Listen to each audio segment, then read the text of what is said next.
Hello student, welcome to Babi biochem classes में आपका स्वागत है। स्टूडेंट, जैसा कि हम पढ़ रहे थे गैमेटोजेनेसिस के कॉन्सेप्ट के बारे में ध्यान देना। हम बात कर रहे थे गैमेटोजेनेसिस वाले कॉन्सेप्ट के ऊपर ध्यान देना। वहाँ पर हमने डिस्कस किया था फर्स्ट ऑफ ऑल ओजेनेसिस को डिटेल में डिस्कस किया था। ओजेनेसिस के कॉन्सेप्ट में कुछ थियरी वाला पोर्शन रह गया था। उसके साथ के साथ इसमें एनसीईआरटी से रिलेटेड कुछ डायग्रामेटिकली विव्स एनसीईआरटी के डायग्राम्स जो कि आपको यहाँ पे कराने हैं। तो आप वीडियो के लास्ट तक बने रहेंगे जिससे आपको पूरे कॉन्सेप्ट डिटेल में तह तक समझ में आया। ध्यान देना। तो स्टूडेंट, स्टार्ट करते हैं वीडियो को। Let's start. That is the physics of oogenesis. ध्यान देना, इंपॉर्टेंट टॉपिक है स्टूडेंट, थोड़ा टाइम लग सकता है। तो सिंपल है, हम बताए भी थे उसमें भी ओवोजेनेसिस के जो वीडियो लेक्चर, उसमें पता नहीं आपको समझ में आया था कि नहीं। तो उसमें सिंपल, अगर लास्ट तक बने होंगे तो समझ में आया होगा। और यहाँ पे देख लेंगे आपको बहुत चीजें क्लियर आएंगी। First of all gametogenesis concept में हम ओवोजेनेसिस कॉन्सेप्ट सिंपल है। That is the formation of ovum, यानी कि अंडाणु बनने की प्रक्रिया को हम बोल रहे थे अंडाणु जनन। वो अंडाणु जनन की प्रक्रिया, जैसे अंडाणु बनने की प्रक्रिया को हम अंडाणु जनन कर रहे थे, वही जैसे वहां पर जब हम मेल के केस में स्पर्म के फॉर्मेशन की प्रक्रिया के बारे में हम जब समझ रहे थे, तो वहां पर हमने देखा था कि स्पर्म के फॉर्मेशन की प्रक्रिया के बारे में ध्यान देना। यानी कि वहां पे हमने बात किया था कि स्पर्म बनने की प्रक्रिया को स्पर्मेटोजेनेसिस कहते थे ना। The formation of sperm is known as spermatogenesis. But वहां पर भी हमने ये भी पढ़ा था कि कई फेज में स्पर्मेटोजेनेसिस हो रहा था ना, समझ रहे हो। मल्टीप्लिकेशन फेज, ग्रोथ फेज, उसके बाद क्या था, मेचुरेशन फेज। सेम वही चीज यहाँ पर भी पढ़ना है हमको। इसमें भी 3 फेज देखी जाती हैं जो कि यहाँ पे डिस्कस करना है। फर्स्ट ऑफ ऑल जो पहला फेज होता है, ध्यान देना, सेम जैसे स्पर्मेटोजेनेसिस में हमने पढ़ा था, मल्टीप्लिकेशन फेज। और इसमें भी क्या होता है, ग्रोथ फेज देखी जाती है। और उसमें क्या देखा जाता है, ध्यान देना स्टूडेंट, मेचुरेशन फेज हुआ करता है। ध्यान देना। फर्स्ट ऑफ ऑल हम बात करने वाले हैं मल्टीप्लिकेशन फेज। इसे कहते किसे हैं, मल्टीप्लिकेशन फेज क्या होता है, ध्यान देना। That is the multiplication phase. Multiplication phase किसे कहते हैं स्टूडेंट, जरा हम इस पे बात कर ले। मल्टीप्लिकेशन फेज का मतलब होता है, ध्यान देना, million of oogonia form during the foetal stage. ध्यान देना, यानी कि फीटल स्टेज में लगभग बात करें, ओवोगोनिया का फॉर्मेशन जो होता है मिलियंस में देखा जाता है। ध्यान देना, यानी कि जो ओवोगोनिया बनते हैं उनकी संख्या मिलियंस में देखी जाती है। ध्यान देना, वही चीज कह रहा है। जैसे हम स्पर्मेटोजेनेसिस में पढ़ रहे थे, वहां पर भी स्पर्म के फॉर्मेशन की प्रक्रिया देखी जा रही थी, तो वहां पर स्पर्मेटोगोनिया बात कर रहे थे। लेकिन यहाँ पे बात किसकी करी जा रही है, ओगोनिया की। ध्यान देना, यानी कि million of oogonia form in foetal stage oogonia to multiply mitotically. ध्यान देना, ये ओगोनिया क्या करते हैं, मल्टीप्लाई करते हैं, माइटोटिकली मल्टीप्लाई करते हैं। ध्यान देना, मल्टीप्लाई करते हैं कैसे, माइटोटिकली। माइटोटिकली का मतलब माइटोसिस डिवीजन यहाँ पे होता है। ध्यान देना, माइटोसिस डिवीजन मतलब number of chromosome, number of chromosome parent to offspring will be same. यानी गुणसूत्र संख्या होती है, समान होती है ना, पेरेंट में और ऑफस्प्रिंग में। वही चीज यहाँ पे कहने का मतलब इस तरीके से यहाँ पे फिगर के तौर पे भी दिखाया गया है। ध्यान देना, ये फिगर जरा आप गौर करेंगे तो देख पाएंगे, इस फिगर में आपको ये कॉन्सेप्ट बतलाने का प्रयास किया है। ध्यान देना, यानी कि जो मल्टीप्लीकेशन फेज हुआ करती है, जो मल्टीप्लीकेशन फेज हुआ करती है, जहां पे देख पा रहे हैं इस तरीके से हमने बताया है। मल्टीप्लीकेशन फेज में होगा क्या, नंबर ऑफ ओगोनिया का फॉर्मेशन होगा, और ये ओगोनिया क्या करते हैं, माइटोटिकली। ध्यान देना, माइटोटिकली मतलब संतुलित रूप से विभाजित करके अपनी संख्या बढ़ाते हैं, और लास्ट में किसका प्रोडक्शन होता है, ध्यान देना, प्राइमरी oocyte का। किसका निर्माण होता है, प्राइमरी oocyte का फॉर्मेशन होता है। तो यहाँ पर इस तरीके से देख पा रहे हैं, जो ओगोनिया है लगातार मल्टीप्लाई कर रहे हैं, मल्टीप्लाई करके अपनी संख्या बढ़ा रहे हैं। और ये कहाँ देखा जा रहा है, ऐसा फीटल लाइफ में देखा जा रहा है, जब फीटल कंडीशन है, during embryonic development, during embryonic developmental stage में देखा जा रहा है। इस तरीके से ये ओगोनिया लगातार मल्टीप्लाई करके अपनी संख्या को बढ़ा रहे होते हैं। जब उसका बर्थ होगा, यानी कि जब वो जन्म लेगी, जन्म लेने के पश्चात इस तरीके से उसका, जिसको हम नाम चेंज कर देंगे ओगोनिया का, जिसका नाम क्या हो जाएगा, प्राइमरी oocyte। क्या नाम हो जाएगा स्टूडेंट, प्राइमरी oocyte, जो कि 2 मिलियन होता है। 2 मिलियन से लास्ट में कितना होता है, 16,000 टू 18,000 ड्यूरिंग प्यूबरिटी। मतलब प्यूबरिटी पर 60 से 80,000 क्या बचते हैं, प्राइमरी oocyte बचते हैं। वही प्राइमरी oocyte एमसी में एक किक करके जाते हैं।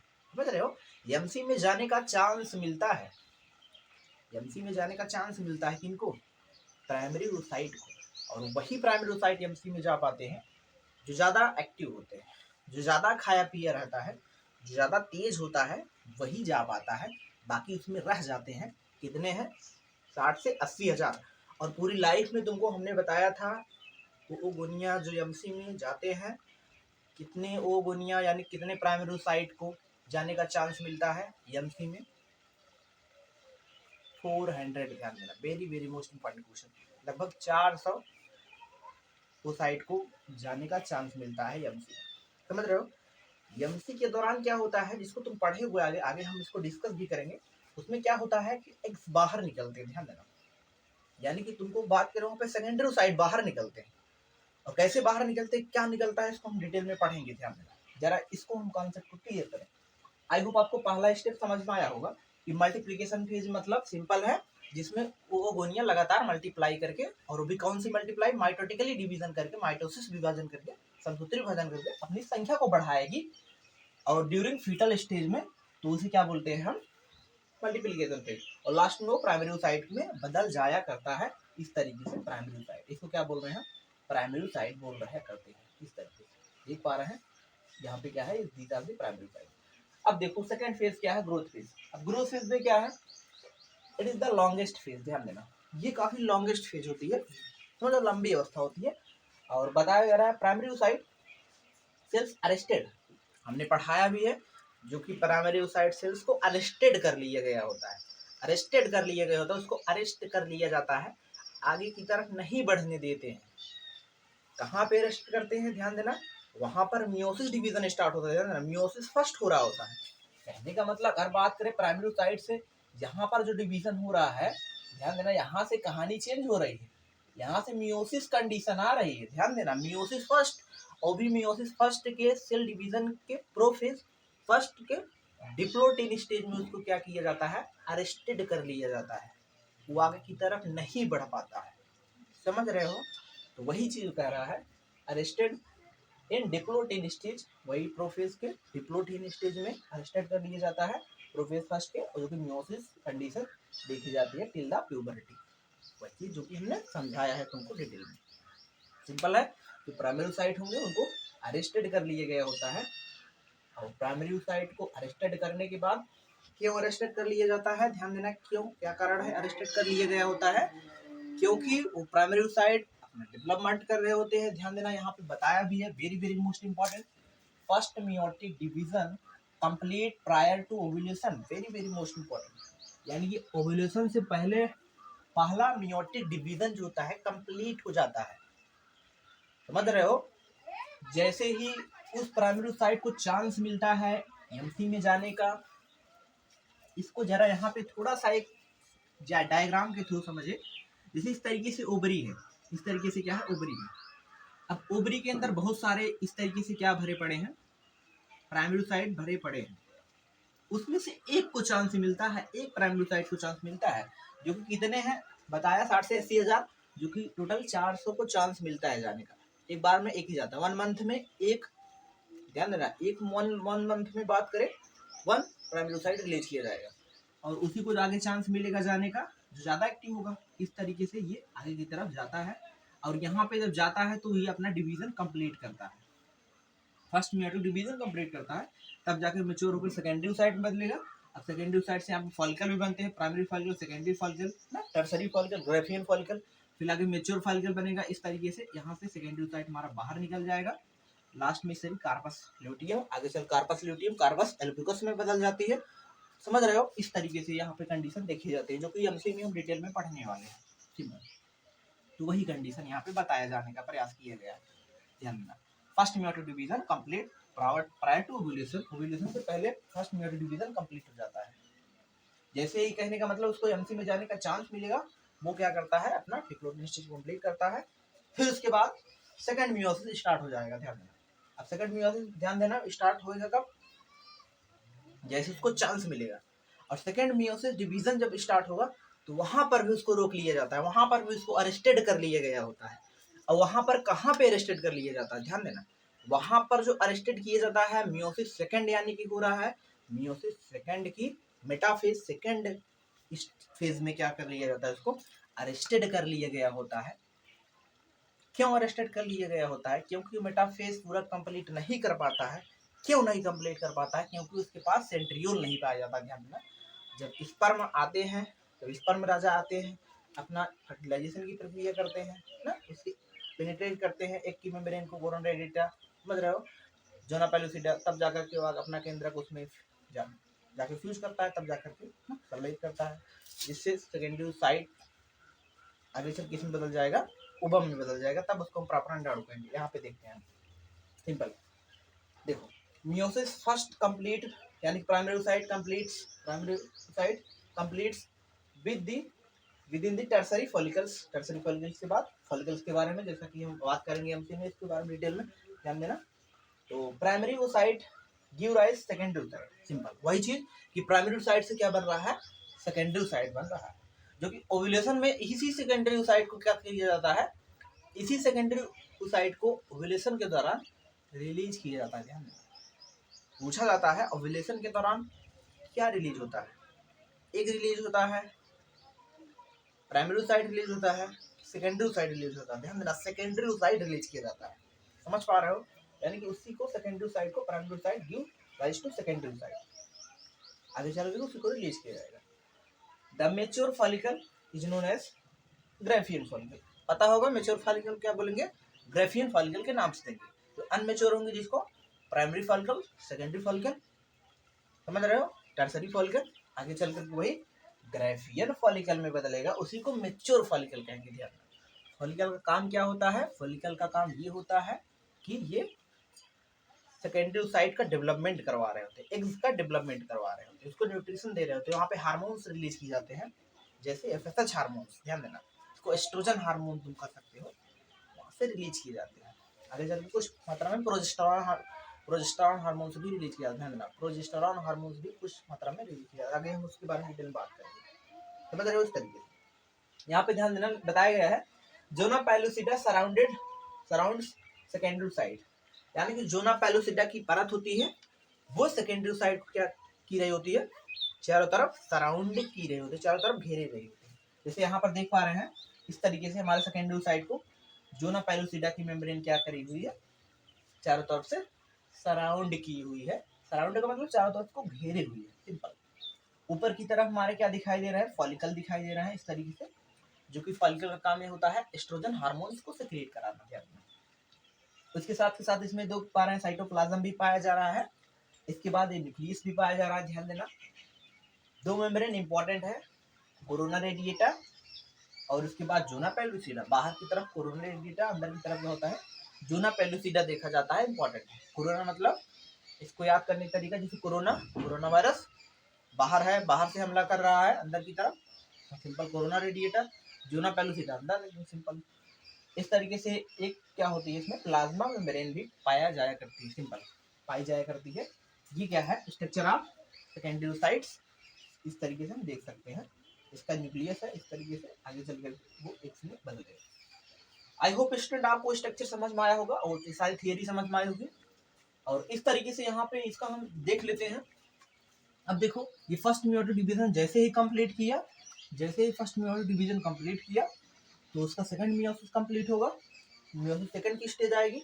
इस तरीके से यहाँ पे फर्स्ट मेयोटिक डिवीजन के दौरान फर्स्ट पोलर बॉडी बनती है, और देन उसके बाद ये सेकेंडरी ओसाइट में बदल जाता है। इस तरीके से इससे सेकेंडरी ओसाइट में बदल, यानी प्राइमरी ओसाइट डिवीजन करा, इस तरीके से डिवीजन करने के बाद इस तरीके से यहाँ पे देख पा रहे हैं फर्स्ट पोलर बॉडी बनी, फिर से डिवीजन हुआ था, एक से क्या बना?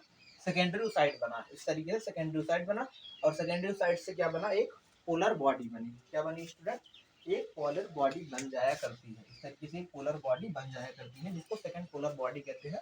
और कहा भी जाता है सेकंड पोलर बॉडी कब बनती है? फर्टिलाइजेशन के बाद बनती है। ध्यान देना, कहने का मतलब यहाँ पे स्पर्म आएगा, इस तरीके से फर्टिलाइजेशन करेगा, अपना जो भी जेनेटिक मटेरियल होगा उसमें ट्रांसफर करेगा, इस तरीके से ये 2n हो जाया करता है। तब जाकर के उसको हम ओवम बोलेंगे। ध्यान देना, तब जाकर क्या बोलेंगे? ओवम बोला करते हैं। थोड़ा सा इसमें क्रोमोसोमल लेवल की बात करें कि कहाँ पर गुणसूत्र की संख्या 2n है, कहाँ पे n है। सिंपल, यहाँ पे बात करें जो ओ गोनिया है, ये सब कैसे हैं? 2n है। यहाँ पर भी 2n है, ध्यान देना, यहाँ पर भी स्टूडेंट क्या है? 2n हुआ करता है। आगे चल करके जैसे ही ये प्राइमरी साइड बदलेगा, तब जाकर यहाँ पे n की condition, primary side first meiotic division complete करेगा, तब जाके इस तरीके से यन की कंडीशन आती है, यानी सेकेंडरी साइड में कहीं ना कहीं ये यन हुआ करता है, हेप्लॉइड हुआ करता है। जैसे ही स्पर्म मिलेगा अपना सेंट्रियोल उसको देगा इस तरीके से, ये क्या हो जाएगा फिर से 2n हो जाया करता है, यानी कि हेप्लॉइड कंडीशन काफी कम समय तक हम इसमें देख पाते हैं। दीज आर दी oogenesis, ये की पूरा प्रोसेस इसका स्टूडेंट oogenesis का प्रोसेस है। एक बार सिंपल से समझ लेंगे, इस तरीके से ओगनिया लगातार मल्टीप्लाई करके डिवीजन करके अपनी संख्या को बढ़ाती है, और कहाँ बढ़ा रही है, फीटल लाइफ में बढ़ा रही है। सब फीटल लाइफ में इमेजिन किया जा रहा है इस तरीके से। जैसे ही उसका बर्थ हो रहा है, यानी कि जन्म हो रहा है, जन्म होने के पश्चात उसको हम प्राइमरी साइट बोल रहे हैं। प्राइमरी साइट के बाद इस तरीके से प्राइमरी साइट में फर्स्ट म्यूटो डिवीजन कब कंप्लीट होता है, प्राइमरी साइट का प्रायर टू ओव्यूलेशन, ओव्यूलेशन के पहले कंप्लीट हो जाता है इस तरीके से। जैसे ही ओव्यूलेशन होता है, यानी कि वहाँ पे प्राइमरी साइट आगे चल के कन्वर्ट होता है सेकेंडरी साइट में, तो सेकेंडरी साइट इस तरीके से हेप्लॉइड में निकलता है बाहर ओव्यूलेशन के दौरान। आगे चल के स्पर्म का फिजन होता है, तब जा करके वहाँ पे प्रॉपर ओवम उसको बोलते हैं, ध्यान देना, उसको प्रॉपर अंडाणु कहते हैं। वो तो हम पढ़ाते समय समझाते समय लोग यूज कर देते हैं, ध्यान देना कि वहाँ पे ओवम एग समझ रहे हो, लेकिन देखा जाए तो कहीं ना कहीं उसको सेकेंडरी साइट कहा जाता है। क्यों यूज करते हैं, क्योंकि तुमको समझ में आना चाहिए कॉन्सेप्ट, ध्यान देना, सिंपल। आई होप आपको ये चीजें क्लियर होगा। अब हम बात करने वाले हैं स्टूडेंट कुछ हार्मोन्स की लेवल के बारे में, ध्यान देना, यानी कुछ हार्मोनल्स लेवल्स। जैसे हम वहां पर स्पर्मेटोजेनेसिस की प्रोसेस में पढ़ा था, इस तरीके से स्पर्मेटोजेनेसिस के प्रोसेस को हार्मोन्स गवर्न कर रहे थे। तो यहाँ पर हम देखने वाले हैं कि ओजेनेसिस के प्रोसेस को किस तरीके से हार्मोन्स क्या करते हैं, गवर्न करते हैं। ध्यान देना, इंपॉर्टेंट है स्टूडेंट, यानी कि ओजेनेसिस के प्रोसेस को किस तरीके से हार्मोन्स जो होते हैं बैलेंस करते हैं, इंपॉर्टेंट है, उसके बारे में बात करें हैं। जैसा कि हमने स्पर्मेटोजेनेसिस में भी पढ़ चुका है हार्मोनल बैलेंस के बारे में, किस तरीके से हार्मोन्स वहाँ पे सिक्रेट किए जा रहे हैं, इंपॉर्टेंट है, ध्यान देना। सबसे पहले सेम वही चीज, जैसे हमारे ब्रेन्स में क्या था, समझ रहे हो, हाइपोथैलेमस, हाइपोथैलेमस जो कि सेरेब्रस का रीजन में धसा हुआ बोनी की आवरण होता है, उसमें एक ग्लैंड पाई जाती है जिसको पिट्यूटरी ग्लैंड बोलते हैं, ध्यान देना। सबसे पहले कहानी कहाँ से स्टार्ट हो रही है, हाइपोथैलेमस से, हाइपोथैलेमस, हाइपोथैलेमस, और हाइपोथैलेमस से ध्यान देना कौन सा हार्मोन रिलीज किया जाता है, GnRH, gonadotropin stimulating hormones, gonadotropin stimulating hormones. और ये GnRH हार्मोन्स कहाँ पे काम करता है, पिट्यूटरी, पिट्यूटरी ग्लैंड्स पे। पिट्यूटरी ग्लैंड्स के दो पार्ट्स होते हैं, ध्यान देना, पिट्यूटरी ग्लैंड्स के दो पार्ट्स होते हैं, एक एंटीरियर पिट्यूटरी, दूसरा क्या होता है, पोस्टीरियर पिट्यूटरी, ध्यान देना, एंटीरियर पिट्यूटरी, दूसरा क्या है, पोस्टीरियर, पोस्टीरियर पिट्यूटरी। एंटीरियर मतलब आगे वाला, पोस्टीरियर मतलब पीछे वाला, इस तरीके से ग्लैंड से, एंटीरियर मतलब आगे वाला, पोस्टीरियर मतलब पीछे वाला, ग्लैंड्स का अरेंजमेंट हुआ करता है। हाइपोथैलेमस से बोनी कीजिए का आवरण होता है, सेलेटर्स का जिसको बोलते हैं, उसी में धसा होता है, कुछ इस तरीके से ये ग्लैंड्स होता है, ध्यान देना, इस तरीके से होता है। इसी को आगे को एंटीरियर बोलते हैं, पीछे को पोस्टीरियर बोलते हैं, posterior part, these are the pituitary glands, इस तरीके से ध्यान देना। पिट्यूटरी ग्लैंड्स का काफी इंपॉर्टेंट रोल हुआ करता है, इसको हम डिटेल में पढ़ेंगे कहाँ पे, ह्यूमन फिजियोलॉजी में जब पढ़ाएंगे वहाँ पे, क्लास 11th वाले टॉपिक वहाँ पे पढ़ेंगे। अब देखो एंटीरियर पिट्यूटरी से ध्यान देना, जो हार्मोन्स रिलीज किया जाता है, ये हार्मोन्स आकर के ध्यान देना पिट्यूटरी ग्लैंड्स के जो जीएनएच हार्मोन्स होता है, इंपॉर्टेंट है स्टूडेंट, ये जीएनआरएच हार्मोन्स आकर के पिट्यूटरी ग्लैंड के एंटीरियर पार्ट पे काम करता है। एंटीरियर पार्ट मतलब आगे वाले पार्ट पे क्या करता है, आके काम करता है। और यहाँ से ध्यान देना हार्मोन से रिलीज किए जाते हैं, और यहाँ से जो हार्मोन से रिलीज किए जाते हैं दीज आर दी, एक एफएसएच हार्मोन्स, एक ध्यान देना इस तरीके से इधर सिंपल बनाते हैं, एक तरफ एलएच हार्मोन्स, एक तरफ एफएसएच हार्मोन्स, ध्यान देना, LH for luteinising hormones and FSH for follicle stimulating hormones, ध्यान देना, फॉलिकल स्टिमुलेटिंग हार्मोन। जो एफएसएच हार्मोन्स होता है ये क्या करता है, ओव्यूलेशन की प्रक्रिया को करवाता है, ओव्यूलेशन की प्रक्रिया को करवाता है, ध्यान देना। और जो एफएसएच हार्मोन्स होता है ये कहाँ काम करता है, ये कहाँ काम करता है, ये फॉलिकल पे काम करता है, ध्यान देना, यानी कि ये कहाँ काम करता है, फॉलिक्यूलर सेल कह सकते हैं, फॉलिक्यूलर सेल कहने का मतलब ये क्या करता है, कुल मिलाकर के एस्ट्रोजन, एस्ट्रोजन हार्मोन्स को रिलीज कराता है। ध्यान देना, एस्ट्रोजन हार्मोन्स को क्या करता है, रिलीज कराया करता है। और ओव्यूलेशन जब होता है एलएच के संपर्क में, ज्यादा एलएच जब सिक्रेट होता है उसे बोलते हैं एलएच सर्ज। ध्यान देना, एलएच सर्ज की प्रक्रिया को करवा रहा होता है। वेरी वेरी मोस्ट इंपॉर्टेंट, इसको हम एमसी में डिटेल में समझने का प्रयास करेंगे। ध्यान देना, कहने का मतलब ओव्यूलेशन करवाएगा और ये एफएसएच हार्मोन्स ये फॉलिकल्स पे काम करता है। फॉलिकल यानी फॉलिकुलर सेल्स, कहने का मतलब फॉलिकुलर सेल्स से एस्ट्रोजन हार्मोन्स रिलीज किए जाते हैं और इस तरीके से यहाँ पे ये निगेटिव फीडबैक को कंट्रोल कर रहा होता है एंटीरियर से। यहाँ से इस तरीके से नेगेटिव फीडबैक को भी कंट्रोल कर रहा होता है, कितना एलएच निकालना है एंड कितना एफएसएच हार्मोन्स निकालना है। कहाँ से निकालना है, कहाँ से निकालना है स्टूडेंट, एंटीरियर पार्ट से। ध्यान देना, एंटीरियर पिट्यूटरी से कितना हमारा फॉलिकल्स निकालना है, फॉलिकल स्टिमुलेटिंग हार्मोन्स एफएसएच निकालना है। एस्ट्रोजन इस तरीके से ये क्या करता है, इसको भी बैलेंस करता है। यानी कि यहाँ पे जो हार्मोन्स रूल होता है इनहिबिन हार्मोन्स। ध्यान देना, यहाँ पे जो हार्मोन्स रिलीज किया जाता है इनहिबिन हार्मोन्स, इनहिबिन इंपॉर्टेंट है। इस तरीके से नेगेटिव फीडबैक को कंट्रोल करता है। सेम ऐसे कुछ हमने कहाँ पढ़ा था, मेल रिप्रोडक्टिव सिस्टम में, यानी कि मेल स्पर्मेटोजेनेसिस पढ़ने के बाद हमने पढ़ा था हार्मोन्स के लेवल के बारे में। स्टूडेंट ध्यान देना, सिंपल है, आपको इसको समझना है। कहने का मतलब हाइपोथैलेमस से जीएनएचआरएच हार्मोन्स निकलता है जो कि ये एंटीरियर पिट्यूटरी पे काम करता है, पिट्यूटरी ग्लैंड्स के आगे वाले पोर्शन पे काम कर रहा है। और वहां से हो क्या रहा है, इस तरीके से एक सीएलएच हार्मोन्स निकल रहा है, एफएसएच हार्मोन्स को स्टिमुलेट कर रहा है। एलएच हार्मोन्स क्या करता है, ओव्यूलेशन की प्रक्रिया को करवाता है, अंडोत्सर्जन की प्रक्रिया को। और एफएसएच हार्मोन जो होता है ये एस्ट्रोजन हार्मोन्स रिलीज किया जाता है। पता होगा oestrogen hormones these are the female hormone, जो कि फीमेल्स के कैरेक्टर वगैरह जो भी होते हैं वो डेवलप किए जाते हैं एस्ट्रोजन हार्मोन्स के द्वारा। आई होप स्टूडेंट आपको अच्छे समझ में आया होगा हार्मोन्स के लेवल के बारे में। देन ओव्यूलेशन वगैरह वो जो कॉन्सेप्ट को थियरी उसकी जो भी थी, तो अगर आपको कोई डाउट्स वगैरह हो आप कमेंट्स करेंगे। ध्यान देना। Then thanks for watching video students.